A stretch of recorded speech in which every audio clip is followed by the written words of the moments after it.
So ayun, what's up mga kamotor? Ngayong araw nandito tayo sa base, Ergonix base syempre. Kakalikalin natin yung tambucho, yung ating unit na Easy Ride 115. Tingnan niya natin yung DIY kung makukuha natin yung gusto kong tunog, no? Ang gusto ko yung parang silent killer lang, yung kapag saka mo lang siya binigyan ng gasolina o kaya kung kailan mo lang siya diininan sa silinyador, saka lang siya iingay. Ganun yung gusto ko. So eto na, testing natin kung magagaya ba natin yung parang sa silent killer mga kamotor. Siguro kay Mayora pasensya na, sigurado magagalit siya sa akin kasi kung ano-ano na naman ginawa natin dun sa unit natin mga kamotor, no? Magagalit sa akin si Mayora na ito. So ayan, peace lang, walang away. Sabi ni Coach Jan. Shoutout sa'yo Coach Jan. Ayan. So tara mga kamotor, tuloy natin. Baklasin ko lang yung tambucho nung unit natin, tapos kalikalin na natin. So tara, samahan nyo ako. Peace. A few inches later. So what's up mga kamotor? Ito yung tambucho ko. Ayan, binaklas natin kanina. Kakalikalin natin siya kasi masyadong tahimik eh. Lalagyan lang natin ng konting ingay mga kamotor. Ayan. Ito titira, Sir Toto. Ayan, nakadilaw. Ayan. Testing natin mamaya kung ano yung magiging tunog nito. Kung gaano ba tunog barko. Ayan mga kamotor, simulan na.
Ayan na mga kamotor, baklas na.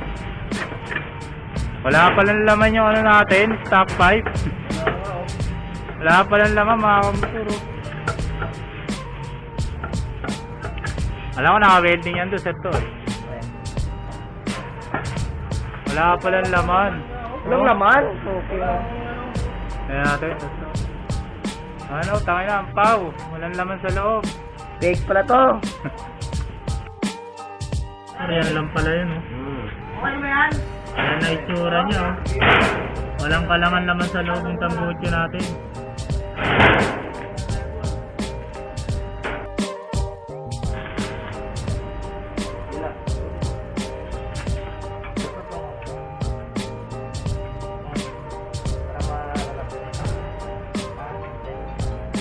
Hindi mo na motor ko dito sa reglad. Ay, init eh. Doon na lang sige. Pipintura pa kayo dyan. Okay na yan, di pa tansik yan. Tansik pa yan mo na. Haltik pa yan. Makinig ka kaya ko ni Kakuman. Sa Rachel. So, ayun na mga kamotor. Tinesting na namin. Inispad lang muna namin dito. Okay na yung tunog niya. Ay, bumalik ako daw. Hindi naman siya ganong kaingayan. Parang silent killer yung tunog niya. Ayan. Mamaya, paparinig ko sa inyo mga kamotor. Balik lang muna natin. Full weld na natin to dito. Tapos, bubuuin na natin siya. Balikan ko kayo mamaya. Motor ipo-full weld na. Bro, kayo. Sasarado na. Takot.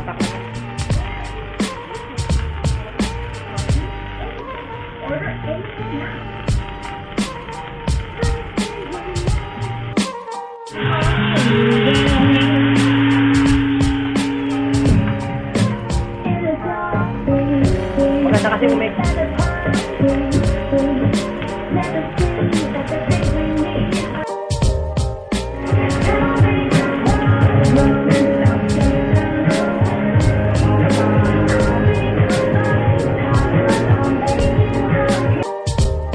Ayun na mga kamotor, na full build na.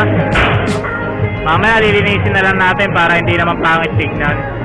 Tapos sa mga susunod na araw, pipinturahan natin siya.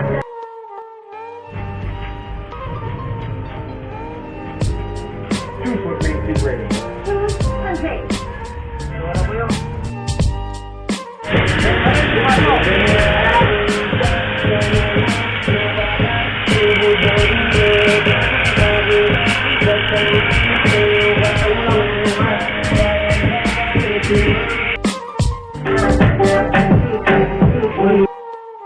So ayun mga kamotor, ayun na, nabalik na. Tapos na-welding na rin, nabalik na rin to. Yung lagayan nung heat guard nya. Hindi pa natin napinturahan, pero paparinig ko na sa inyo yung tunog nya. Tirahan na lang natin siya sa susunod na araw. Tapos balik ko lang itong mga accessories nya, tapos paparinig ko na sa inyo yung sound check natin. So yun mga kamotor, ayun na, nakabit na natin, nabalik na natin yung cover ng tambucho. Ayun, medyo malatala yung pagkakakalkal, pero pipinturahan natin siya sa mga susunod na araw. Wala tayong spray paint na high temp ngayon. Salpak na natin siya. Kung mapapansin nyo mga kamotor, wala yung brake pad nung nung brake ko dito sa likuran, kasi binaklas ko siya nung nakaraang araw. Nagpabili tayo sa labas. Yan, siguro upload natin yung video sa mga susunod na araw sa kung anong motor yun nandito sa kanya, yung gagamitin kong brake pad para sa kanya, kasi mapapansin nyo single piston yung nakalagay dun sa unit natin mga kamotor. Yung pinabili ko pa lang ang uwi pa naman kasi natin ito, hindi ako makalabas kasi naka duty ako. Ang uwi pa natin sa 29 pa, so medyo matagal-tagal pa. Ano pa lang ngayon, January 16 pa lang.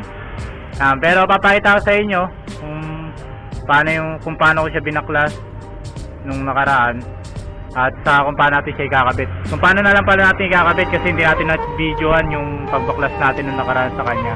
So ayan mga kamotor, abangan nyo rin yung video na yan sa susunod na araw. I-upload natin yon kapag nailagay na natin. So ayan, balik tayo dito mga kamotor. Lagay ko lang muna itong pipe nya, sasalpak ko lang, tapos dinig ko na sa inyo yung sound check mga kamotor. So balikan ko kayo mamaya. Peace! A few moments later. Mga kamotor, eto na, nakabit na natin. Ayan, sound check. Sir Toto.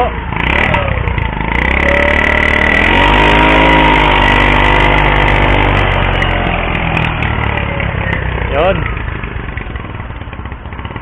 Ayan, siya may gawa.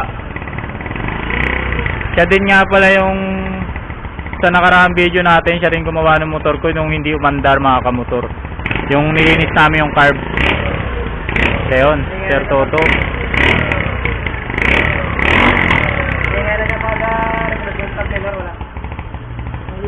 Ayan mga kamotor, pagka minor siya, ayan, ganyan lang. Ganyan lang yung tunog. Pero kapag binigyan mo, saka lang siya iingay. Ayan o.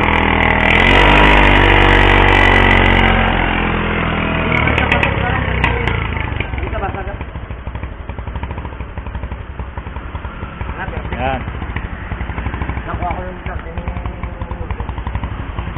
Yan. Yan. Salamat sa iyo, Sir To. Saka na yung Red Doors. Baka may gusto kayo shoutout. Please, shoutout sa Riders Club, please. Reborn Philippines. Reborn Philippines ng Raider ba yan? Riders Club. Yan, sa Iloilo. Shoutout sa inyo. And Philippines and Manila. Raiders Club na yan. Ikaw, Sir Apple, baka meron kang gusto yung shoutout dyan. Wala na. Shoutout. So ako naman, shoutout sa Team EO ng Wine Century. Yan, shoutout sa inyong lahat. Kila Malu, kay Sir Ding, kay Christian, saka sa iba pang bumubuo ng Wine Century Brothers, pati dun sa Ongpin. Shoutout sa inyong lahat. Keep safe sa inyo. Yung hanggang dito na lang siguro mga kamotor. Ito na yung kinalkal natin. Sa susunod na video, yung ilalagay natin na brake pad para dun sa natin, pleno natin sa likuran mga kamotor. So yun lang mga kamotor. Once again, Pyramedic Motovlog. Ride safe and keep safe everyone. Peace!